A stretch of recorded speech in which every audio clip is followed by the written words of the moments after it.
Hello guys, नमस्ते and welcome back. थोड़ा busy हो गई हूँ, बहुत सारे काम रहते हैं आजकल क्योंकि फेस्टिवल्स है तो कुछ ना कुछ बनाना घर में लगा रहता है। लेकिन ना मुझे ऐसे बिज़ी रहना काफ़ी अच्छा लगता है क्योंकि जब आप लोग बिज़ी रहते हैं, जब हमारा दिमाग थोड़ा सा बिज़ी रहता है काम में, तो कोई भी हम ऐसी वैसी बात नहीं आती है दिमाग में और कोई टेंशन नहीं रहता है। दिन भर खूब सारा काम करते हैं और रात को भी ना फिर जल्दी से नींद आ जाती है। ऐसे में बॉडी को अच्छा टाइम मिल जाता है रिलैक्स करने का, क्योंकि हम लोग टाइम पे सो जाते हैं और जब काम नहीं होता है ना, तब आप देखिएगा, नोटिस कीजिएगा कि रात को भी नींद नहीं आती है। जब थोड़े टायर्ड हो जाते हैं तो बड़ी अच्छी सी नींद आती है। तो इसलिए मुझे घर के जो काम है ना, ये करने में काफ़ी इंटरेस्ट आता है और मुझे बहुत ही मज़ा आता है फेस्टिवल्स के टाइम में जो बहुत सारे काम होते हैं ना, और ये काम थोड़े से रूटीन से हट के रहते हैं। तो आज की वीडियो में बहुत सारी बातें शेयर करूँगी। चलिए स्टार्ट करते हैं।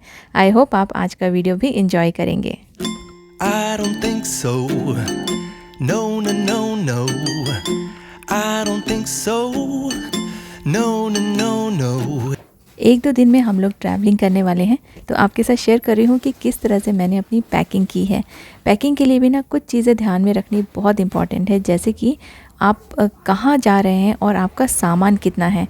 तो हम लोग ना, जैसे हम लोग फर्स्ट फ्लोर पे रहते हैं, अगर बड़े बड़े सूटकेस रहते हैं ना, तो इनको फर्स्ट फ्लोर से नीचे उतारने में बहुत ज़्यादा प्रॉब्लम होती है। और जहाँ मैं जा रही हूँ, मेरी सिस्टर और मेरी मम्मी के यहाँ पे, तो उनके यहाँ भी फर्स्ट फ्लोर पे ही घर है, जो कि वहाँ पे फिर वापस से सूटकेस को चढ़ाने में फिर उतारने में बहुत ज़्यादा परेशानी होती है।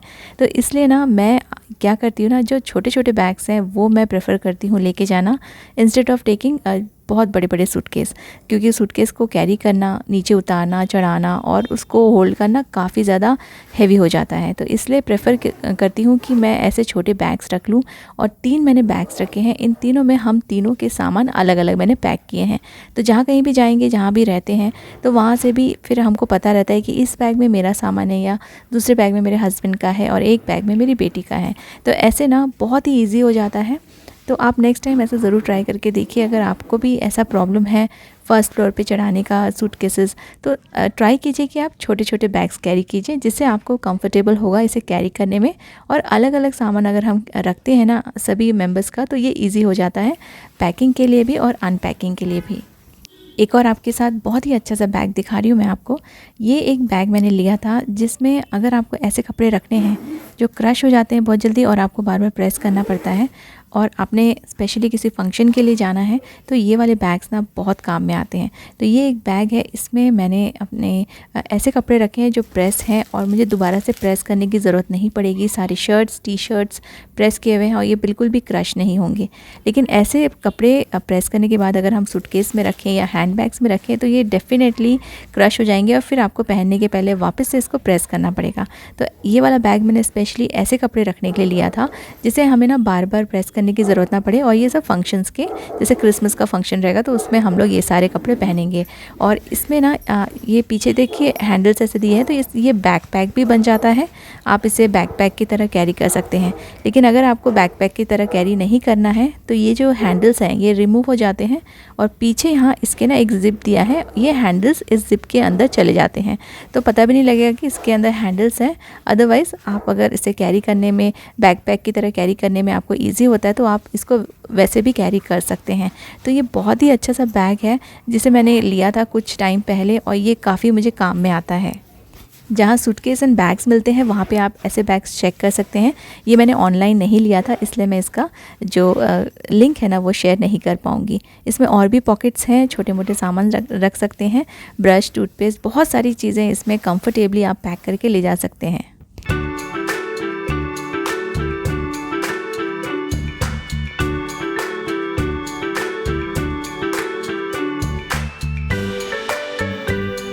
वैसे आपको ये पैक करना पता होगा कि टूथपेस्ट एंड ब्रश कैसे पैक करते हैं, लेकिन मैं पैक कर रही थी इसलिए आपके साथ शेयर कर लेती हूँ। जिसको नहीं पता है ये उनके काम आ सकते हैं।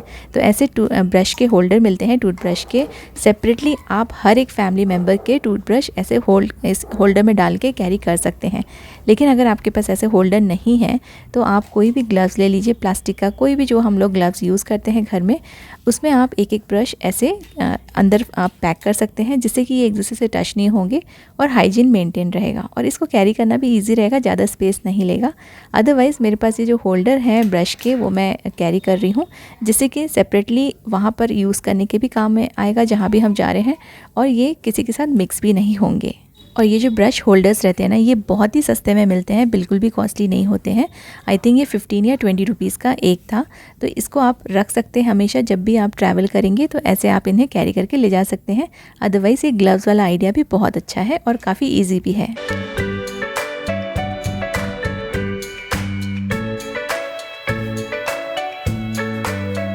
हमारे घर में ऐसी बहुत सारी छोटी छोटी चीज़ें होती हैं जिनको अगर हम ठीक से स्टोर करके नहीं रखें तो एक तो ये ख़राब हो जाते हैं, दूसरा जब भी हमें इनकी ज़रूरत पड़ती है तब ये चीज़ें हमें नहीं मिलती हैं। तो इन छोटी छोटी चीज़ों को मैं कैसे स्टोर करती हूँ जिससे कि मुझे काफ़ी ज़्यादा ईजी होता है। एक तो जगह भी अच्छी हो जाती है और चीज़ें भी ख़राब नहीं होती है। जैसे हमारी हैंकीज़, इसको आप कहीं भी रख सकते हैं बास्केट वगैरह में, लेकिन कई बार इनमें डस्ट वगैरह लग जाता है और यहाँ वहाँ ये अगर गिर गए तो मिसप्लेस भी हो जाते हैं। सबसे ज़्यादा सॉक्स एंड जो हमारी हैंकीज़ होती है ना, ये मिसप्लेस होते हैं। तो अगर आप ऐसे कंटेनर्स यूज़ करें, जो कि ये कंटेनर्स भी आपको इजीली कहीं भी बहुत ही सस्ते में मिल जाएंगे, ऑनलाइन भी, या फिर मैंने तो ये डीमार्ट से लिए थे तो मुझे बहुत ही सस्ते में मिल गए थे। और एक और मैंने ये बॉक्स यूज़ किया है, ट्रांसपेरेंट बॉक्स है। इसमें मैंने नेबुलाइज़र रखा है जो कि बच्चों के काफ़ी काम में आता है जब उनको खांसी वगैरह होती है। लेकिन ये ऐसे ही अगर बाहर पड़े रहेंगे तो इसमें डस्ट जाने का डर होता है। लेकिन ऐसे बॉक्सेस यूज़ करेंगे तो ये ख़राब भी नहीं होंगे और कहीं भी आप इसे स्टोर करके रखेंगे ना तो बहुत ज़्यादा स्पेस भी नहीं लेंगे और इनके अलग अलग पार्ट्स होते हैं वो भी मिसप्लेस नहीं होंगे। अभी रिसेंटली मैंने प्रेस वाले के पास से कपड़े लेकर आए, तो वो प्रेस करने के देखिए आजकल बहुत ज़्यादा कॉस्टली हो गया, एक एक कपड़े का काफ़ी ज़्यादा चार्ज होता है। लेकिन जब मैं उस बैग को मैंने ओपन किया तो सारे के सारे कपड़े ना उन्होंने ऐसे पैक किए थे कि वो ख़राब हो गए थे। तो वापस से हम लोग को फिर वो चीज़ प्रेस करनी पड़ती है, तो फिर ये जो डबल काम होते हैं, पैसे भी वेस्ट हो जाते हैं, कोई मतलब नहीं है। तो मैंने वो बैग हटा के ये वाला जो बॉक्स है जो मैं कई सारी चीज़ों के लिए यूज़ करती हूँ अपने घर में, तो ये वाले बैग में मैं आजकल प्रेस के कपड़े देने लगी हूँ, जिससे कि इसमें एक तो गंदे भी नहीं होते हैं। वो लोग मतलब कहीं भी स्टोर करके रखते हैं अपने शॉप में तो गंदे नहीं होते हैं, और इसमें जैसे ही वो प्रेस करके रखेंगे ना कपड़े, ये वैसे की वैसी रहेंगे। तो ये एक आइडिया है जो मैं आजकल यूज़ कर रही हूँ, जो काफ़ी मुझे काम में आ रहा है। मेरे पास ये मल्टी कलर ट्रंक है जो कि मुझे ना इसका प्रिंट और कलर बिल्कुल भी अच्छा नहीं लगता है और मेरे घर में बिल्कुल ये सूट नहीं होता है। तो इस ट्रंक को मैं आज पेंट करने वाली हूँ। आज के दिन इसको मैं पेंट करूँगी, लेकिन ये आज सूखेगा नहीं। इसको मैं काफ़ी अच्छे से डेकोरेट करने वाली हूँ और इसके ऊपर कुछ सामान मैं रखने वाली हूँ। लेकिन आज मैं आपके साथ सिर्फ ये शेयर कर रही हूँ कि मैं इसको कैसे पेंट कर रही हूँ। तो हमेशा की तरह मैं एक्रेलिक पेंट्स हमेशा रखती हूँ अपने पास, तो मैं एक्रेलिक पेंट ही यूज़ कर रही हूँ। लेकिन इस ट्रंक का जो कलर है वो काफ़ी डार्क है और इसमें प्रिंट्स भी काफ़ी बड़े बड़े हैं। तो इसमें कोई भी कलर अगर मैं डालूँगी ना तो वो ठीक से कलर हो नहीं पाएगा। तो इसलिए अगर ऐसे कोई भी डार्क चीज़ों पे आपको कलर करना हो, कोई भी DIY करना हो या फिर किसी भी तरह के मटेरियल पे आपको पेंट करना हो, आप सबसे पहले बेस जो है ना वो वाइट कलर का कर दीजिए। अगर आप एकदम डार्क कलर करना चाहते हैं जैसे ब्लैक कलर या रेड कलर, तो आपको वाइट करने की ज़रूरत नहीं है।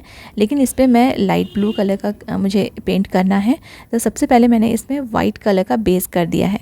तो ये जब ड्राई हो जाएगा उसके बाद मैं इसमें ब्लू कलर का पेंट करूँगी तो ईजी हो जाएगा और इस प्रिंट को और इस डार्क कलर को मैं इजीली हाइड कर पाऊँगी।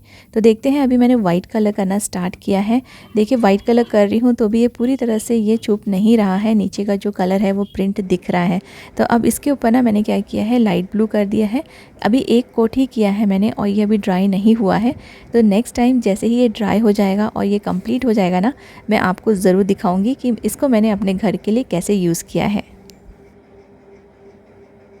बहुत सारी ऑनलाइन शॉपिंग का नतीजा होता है बहुत सारे कार्टन बॉक्सेस जो हमारे पास जमा होते जाते हैं, जिनको हम फेंकते भी नहीं हैं क्योंकि हमें ऐसा लगता है कि कभी ना कभी ज़रूर इनका यूज़ आएगा, और आता भी है। कई बार चीज़ें रखने के लिए, स्टोर करने के लिए इन बॉक्सेस का बहुत ज़्यादा यूज़ आता है और बहुत अच्छे होते हैं ये बॉक्सेस, कोई भी चीज़ें स्टोरेज के लिए। तो इनको ना आप क्या कर सकते हैं, इनको फेंकिए मत, इनको बस आप ओपन कर लीजिए, जहाँ जहाँ पे टेप लगाए ना ओपन कर लीजिए और फिर इस तरह से इसको आप ओपन करके फ्लैट करके स्टोर कीजिए। आप इस तरह से इसको फ्लैट करके स्टोर करेंगे ना तो आप किसी भी कॉर्नर में, कहीं भी छोटी सी भी नैरो सी भी जगह होगी या आपके वार्डरोब के पीछे कहीं भी आप इसे स्टोर करके इजीली रख पाएंगे। इनको मैंने ओपन करके इस तरह से फ्लैट कर लिया है और बहुत ही कम स्पेस में मैं अपने वार्डरोब के अंदर इनको अपने आयरन बोर्ड के पीछे रख दूँगी, जहाँ पे बहुत ही कम स्पेस है और बिल्कुल भी ये क्लटर्ड क्रिएट नहीं करेंगे, कहीं भी गंदे नहीं दिखेंगे ओपनली। और जब भी मुझे ज़रूरत हो तो फिर मैं इनको वापस से ओपन करके टेप लगा के यूज़ कर सकती हूँ।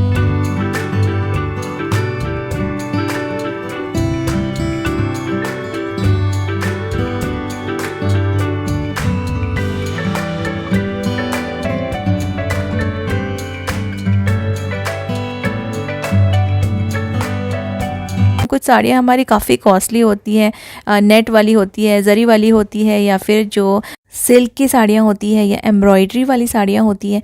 तो ये सभी साड़ीज़ को ना स्टोर बहुत अच्छे से करना चाहिए ताकि ये हमेशा ही अच्छी रहे, ख़राब ना हो, जैसे हमने लिया था वैसे ही रहे। इसको स्टोरेज में आपको थोड़ा सा ध्यान देना पड़ेगा और ये एक ही बार में ही आपको करना है, तो ये बार बार की फिर तकलीफ़ नहीं है। स्पेशली इन्हें ना हैंग करके कभी मत रखिए, क्योंकि हैंग करने से साड़ियाँ बहुत जल्दी ख़राब हो जाती हैं और जहाँ पे वो हैंगर का निशान है ना, वहाँ से ना धीरे धीरे फटना चालू हो जाती है। तो इन सब साड़ियों को आप ऐसे साड़ी के बैग में स्टोर कीजिए। सेपरेट स्टोर करने की ज़रूरत नहीं है, आप बस बीच में ना एक पेपर लगा दीजिए। अगर आप न्यूज़पेपर की जगह बटर पेपर यूज़ करेंगे तो और भी अच्छा रहेगा, साड़ियाँ और भी अच्छे से रहेंगी। मेरे पास अभी बटर पेपर अवेलेबल नहीं है तो मैं यहाँ पे न्यूज़पेपर यूज़ कर रही हूँ। तो हर एक साड़ी के बीच में आप न्यूज़पेपर लगाते जाइए। बेसिकली इनके डिज़ाइंस एक दूसरे से टच नहीं होना चाहिए, उससे ये ख़राब हो जाते हैं। कम स्टोरेज स्पेस में आप ऐसे ही साड़ियों को स्टोर कीजिए और जैसे मैंने बोला, न्यूज़पेपर की जगह आप बटर पेपर यूज़ करेंगे तो वो और भी ज़्यादा अच्छा रहेगा, स्पेशली सिल्क साड़ियों के लिए।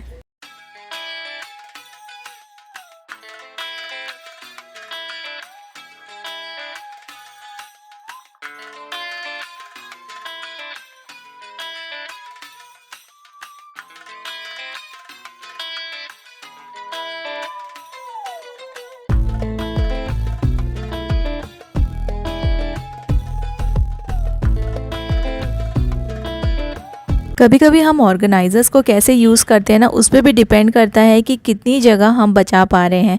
जैसे ये वाला जो ऑर्गेनाइज़र है जिसमें मैंने अपने पूरे कुर्ते रखे हुए हैं, कोई कोई इसमें सूट सेट भी मैंने रखे हुए हैं, लेकिन इसको मैंने रखा है हॉरिजॉन्टली। तो इसको वर्टिकली अगर हम रख देंगे ना तो इसमें और भी ज़्यादा स्पेस बन जाएगी वार्डरोब के अंदर, और इसके सामने का जो स्पेस है वो भी मुझे मिल जाएगा और मैं और भी कुछ सामान, छोटे मोटे सामान वहाँ पे रख पाऊँगी। तो इसको मैंने वर्टिकली ऐसे यहाँ पे रख दिया है। पीछे बैक साइड में देखिए चला गया है और सामने में काफ़ी सारा स्पेस फिर मुझे मिल गया है। और ऐसे भी ना आप जैसे हम अपने कुर्ते वगैरह रखते हैं तो ये आपको बिल्कुल सामने सामने सभी दिख जाएंगे, क्योंकि जब हम हॉरिजॉन्टली रखते हैं तो एक के नीचे एक वो दबे हुए रहते हैं, तो हमें एक एक चीज़ें उठा के देखना पड़ता है कि नीचे में कौन सा ड्रेस रखा हुआ है। तो ऐसे में आपको सामने सामने सब दिख जाएंगे और उतने ही जगह में मैंने उतने ही चीज़ें स्टोर कर ली है इस ऑर्गेनाइज़र में, लेकिन सामने की एक्स्ट्रा स्पेस मुझे एम्प्टी मिल गई है और यहाँ पर भी मैं कई सारी चीज़ें फिर रख पाऊँगी। तो सेम ऑर्गेनाइज़र या सेम बास्केट आपने उसे किस तरह से रखा हुआ है, उस पर भी डिपेंड करता है कि आप कितना सारा अपने घर में स्टोरेज क्रिएट कर सकते हैं।